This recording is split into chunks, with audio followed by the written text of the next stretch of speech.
Hey everyone, if you're staring at that frustrating error code E61 on your Frigidaire dryer, especially the 2025 models, you're not alone.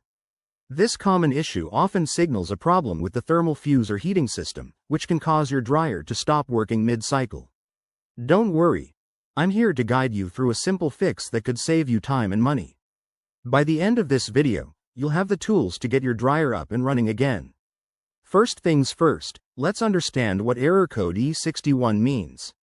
It typically indicates that the dryer has detected an overheating problem or a faulty thermal fuse, which is a safety feature designed to prevent fires.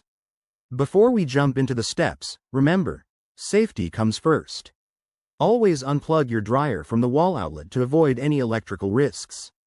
If you're not comfortable with DIY repairs, it's okay to call a professional right away. Now, grab a few basic tools: a screwdriver, a multimeter for testing, and possibly a replacement thermal fuse if needed. Step 1. Turn off and unplug the dryer, then remove the back panel by unscrewing it carefully. This will give you access to the internal components. Step 2. Locate the thermal fuse, usually near the heating element. Use your multimeter to check for continuity. If it shows no reading, the fuse is blown and needs to be replaced. Step 3.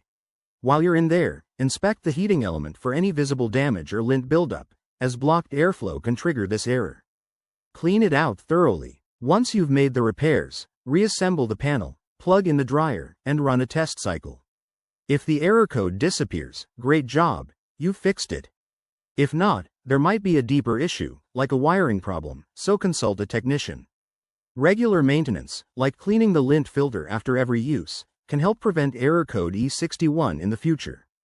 Thanks for watching. If this tutorial helped you, hit that like button and subscribe for more handy home repair tips. Let's keep your appliances running smoothly.